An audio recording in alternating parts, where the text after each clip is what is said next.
So, thank you for watching the first part of Who Am I? I was very pleased with the outcome and the comments and people messaging me via other uh, social media and commenting about the video. Thank you. So, briefly, the first half of my life, I started a school. It was a really terrible school as far as the league tables were concerned. The way in which, obviously, the county, the education authority, marked the actual schools themselves. It was the second from bottom, I think it was. There was something that basically there was a special school. I think that was the uh, at the absolute lowest of this league. So it was just an awful school, and I didn't have a good time there at all. It was full of bullying. It was nastiness, and this was the staff. Never mind the kids. I mean, I yeah, and I struggled um, because what happened was when I'd finished my teacher training, I came straight back to live with my mum, which probably, in hindsight, wasn't a good idea, especially when you'd had 4 years living away from home, you had your freedom, and then you come back for a while and then gone away again. And so I was 25 when I came back to live with my mum. My dad had obviously passed, and it was proving to be very difficult to live with mum. One of the things I noticed that I was becoming extremely stressed at school to the point of around about 3 or 4 months into my first year, I had to take time off. And one of the reasons was that uh, one of my colleagues that I was supposed to be working with was not a good colleague at all. A person who was uh, very, very, and I'm being very careful with my words here, very unprofessional. Somebody who was a gossip, somebody who was a person that I just didn't get on with at all. And majority of the time, I get on with most people, but this person I just couldn't stand. And it was one of those things where I knew that if I hadn't left the school, then this person would have had to leave because I mean, it would have been one of us. And so it was a very, very stressful time. And I had to take time off for about 3 or 4 weeks. And during this time, I was signed off from the doctors. I didn't realize how bad it would get as I went into my second year of teaching, um, and my life was basically spiraling out of control. And the reason for this was I'd gone from being a student, I'd come back to live with my mum. I hadn't properly grieved the death of my dad, and things got much, much worse.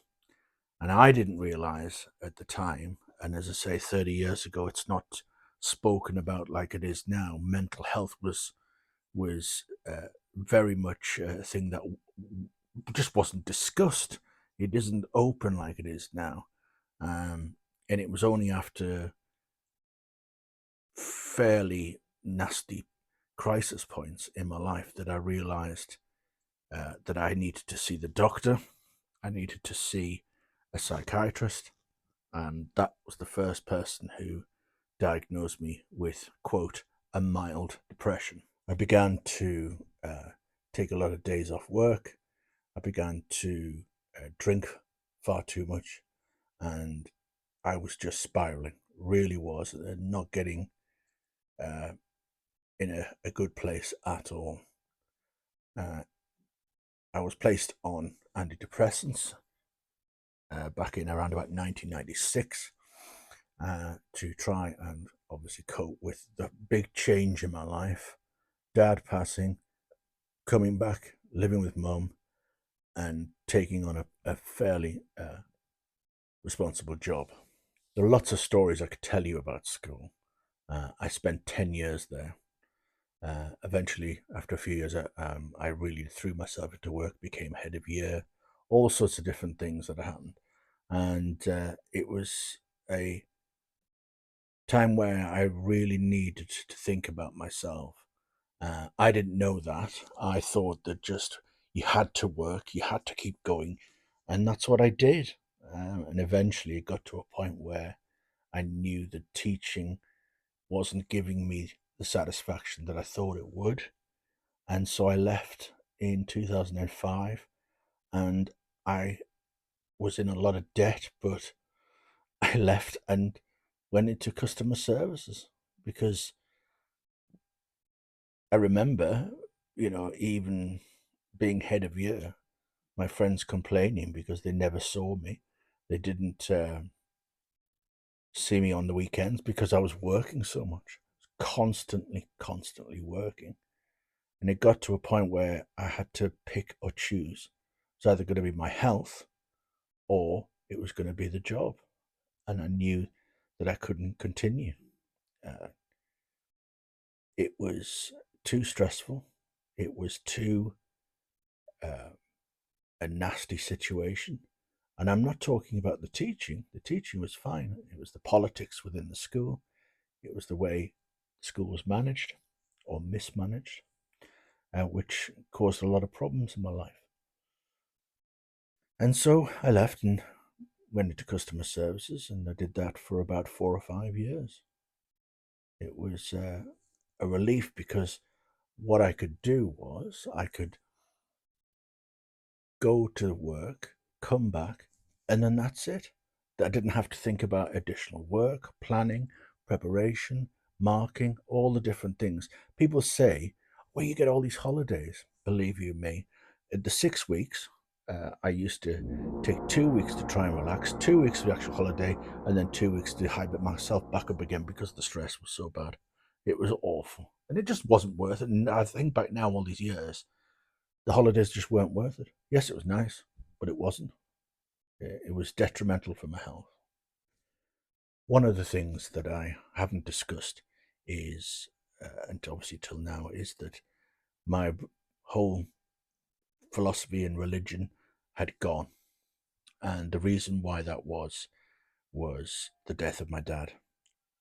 In 94, when my dad passed, I prayed to God that when he was being worked on by the paramedics, that God would heal him and he would be fine. God chose not to do that for whatever reason. And I could endlessly debate the idea of God's will, God's plan, God's everything. But for me, that was it. That was the end of it. My religion was no more. It was the death of my religion. I knew at that time. I tried to struggle on.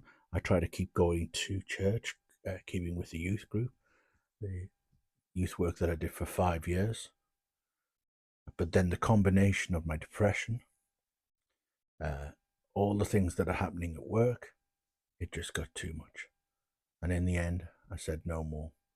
I think about 3 or 4 years later, I tried again for maybe a few weeks. But it was gone. And now I class myself as a humanist. And that means that you see no other uh, being, no higher being, no deity, no God, nothing. Humans are the most intelligent, they are the most reliable. When you are ill, you'll go to the doctor. Prayer isn't a thing that happens. I don't mind people praying for me, got no problems with that at all. But I'd rather have the doctor when it came to illnesses. I had purchased a house in 1996. It was a house that I'd been living with a friend that I'd moved in with, and he was finishing his job, and moving away, and I decided that I would buy the house from a friend that we had been living in. I lived there for 5 years. Um, didn't want to move. I didn't like the idea of change, and it was my mum's suggestion that I find, in her words, a better place.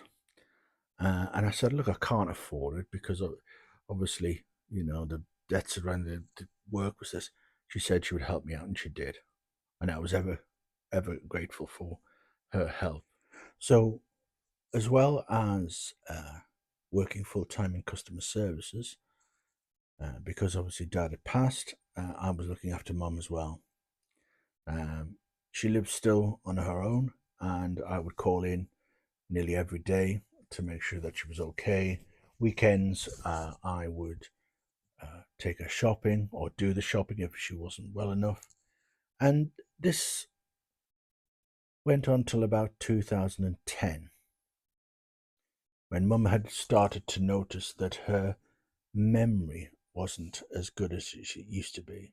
So, what she decided to do was book an appointment with the doctor, who again passed her on to a consultant, and they, in a very short, making a long story very, very short, they diagnosed her with vascular dementia, which is.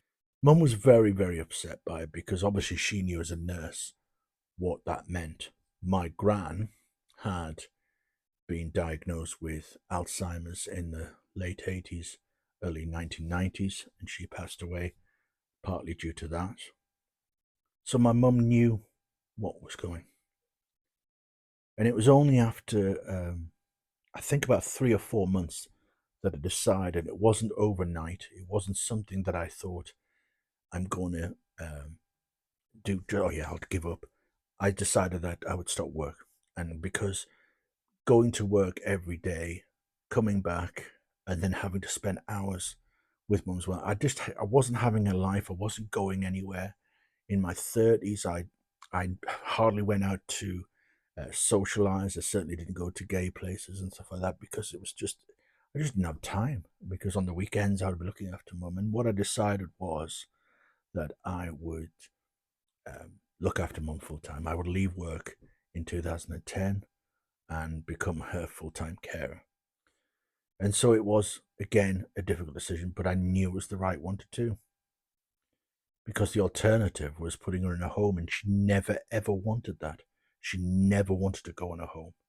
She'd seen what happened to her mother, and she just didn't want it. So I said that I would look after her. And she said, she didn't pressurize me. She didn't say, do it. She said, look, it's entirely up to you, and I'll help you out with some of the bills. And that's what she did. And as the years went on, 2011, 12, she obviously got worse. To the point in 2014, she became bedbound.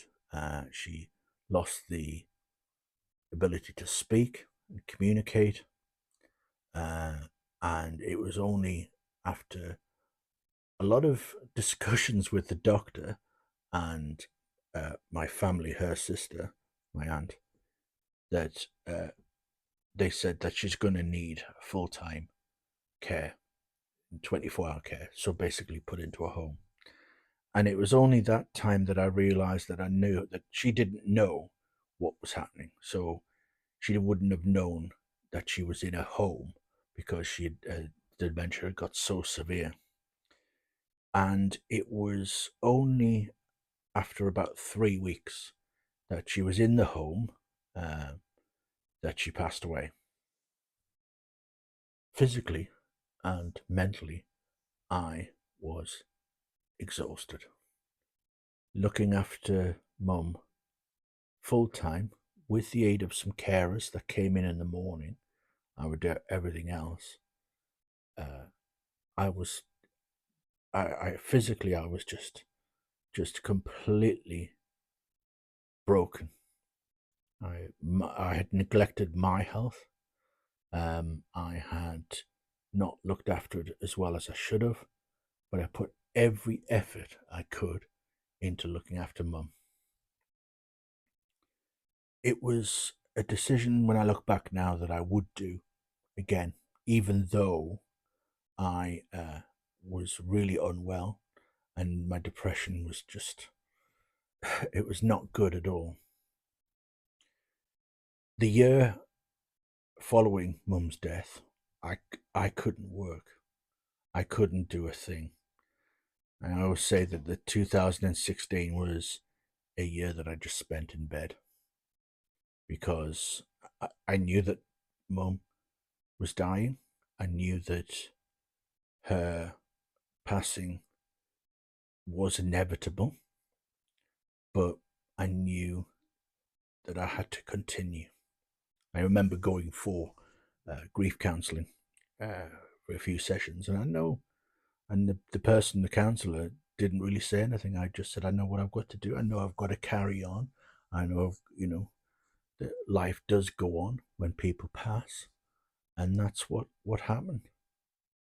So we had to sell the house that I'd grown up with since 1976, the house that we had all grown up in, and it was sad, a very sad occasion, because I remember one time sitting for 7, 8 hours just on the sofa in the house, not talking, not saying anything to anybody, just absorbing the fact that I was selling the house, Mum had gone. But eventually there was a little bit of a blip, a major blip coming. So one night I had changed my whole lifestyle. I'd stopped drinking. I had gone to eat wholemeal bread, just eat more healthily, not eat high fat stuff, takeaways, that sort of thing. And it was a Friday night, and I'd been asleep for about an hour. And I remember waking up thinking, I've got indigestion. I thought, ugh. So I thought I'll try and take a painkiller or something like that, and it'll go away. It'll go away. And it didn't. Because the year before, I'd end up with a really bad throat infection, and I ended up in hospital for a day and had to treat it. And I remember thinking, well, okay, maybe I should ring somebody. I've got this pain, and it's not good. As I say, I hadn't drank anything. I hadn't eaten anything out of the ordinary. My diet was, fairly, fine. There wasn't anything, something that might disagree with my stomach. And so I called somebody, the emergency services, and I thought, okay, it'll be fine. And eventually it started to go off, and I thought, maybe it's one of those things that'll just settle. And I remember the paramedic came in and sat me on the stairs and just said, "Look, we better check it out, just to just to make sure." And he put the machine on, the ECG machine, and pressed the button. Looked at the piece of paper, didn't say anything, and then pressed it again. And I thought, okay, he's not saying anything. Why is he not saying anything? And he, after the second time looking at the piece of paper, he said something into his radio, code something, and old hell broke loose. I was like, what?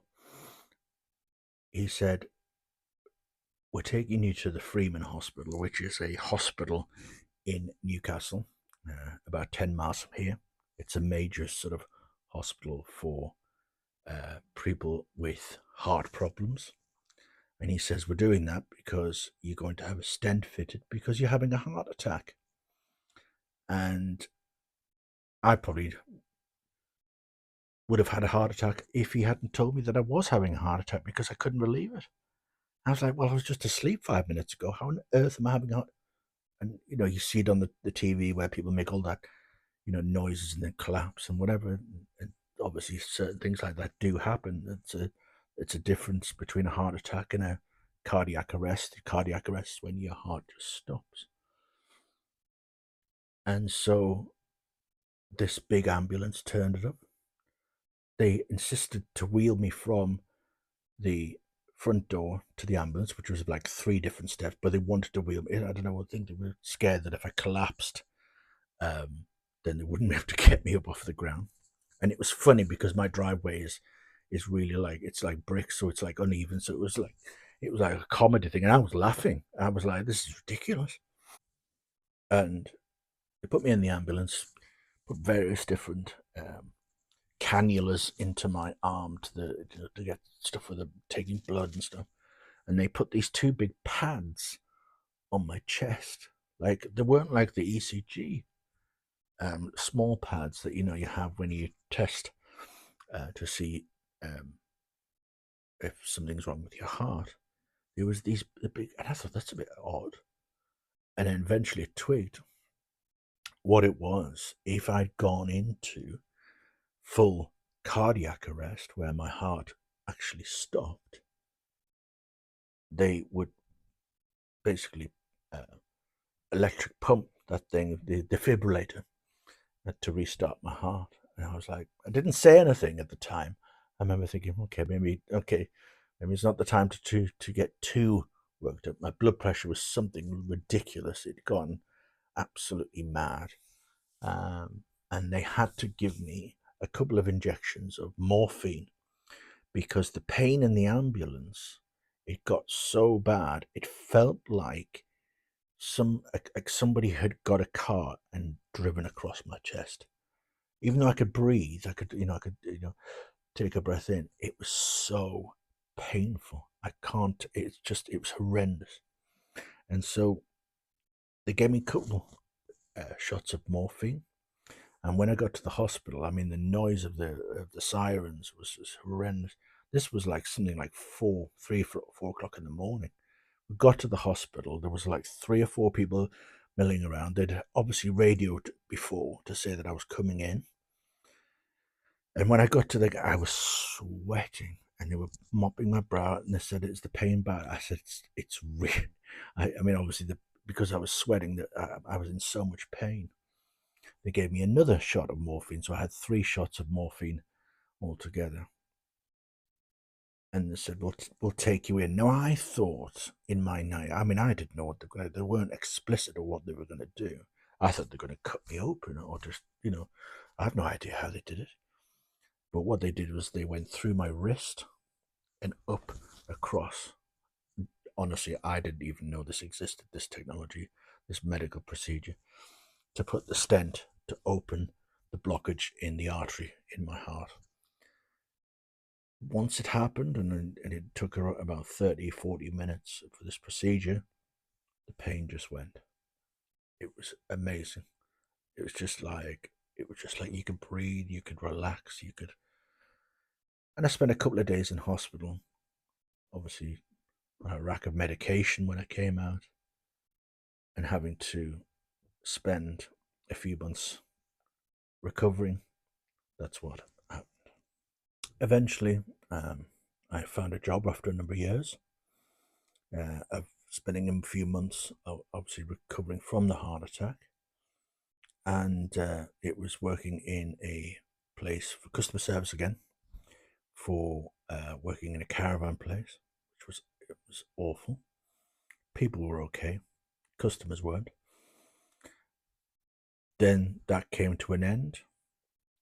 Eventually, I got a job at working for a local council in Sunderland, and that was working customer service, a stroke adult social services, because they'd seen the experience I had with mum and all the things that had that, and it was basically about referrals of people to social services for needs of uh, certain living aids in the house, so things like uh, bathroom chairs, or handrails going up and down or into the house. It was that sort of thing, helping people to stay in the house and mobile.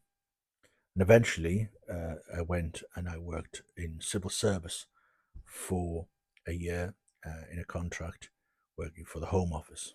So that's another story in itself.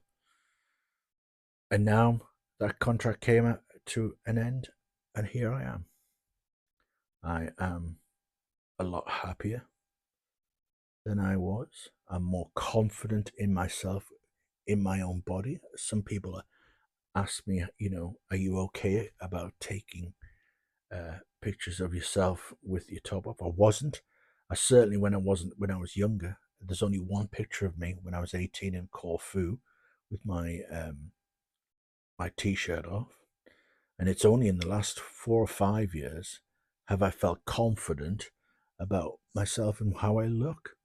It's taken a lot of work and a lot of reflection, a lot of therapy, a lot of you know self sort of reflection. But I'm happy in a way that I know that my depression does this. I know that my mental health sometimes does get bad. A few years ago, it dipped. A few months ago, it dipped again and better again. I've been through therapy a few times to help me get through this. And this is one of the reasons why I wanted to set up sort of doing more stuff with YouTube to talk about these sort of things, to talk about subject to do with mental health in a way that people can hear and listen. Uh, and eventually, that I'm going to do a few more videos on that. But that's me. That's where I'm at the moment. There's lots of things I haven't told you, and eventually I will fill in the gaps of various different things. But that's where I'm at the moment. And thank you again for listening.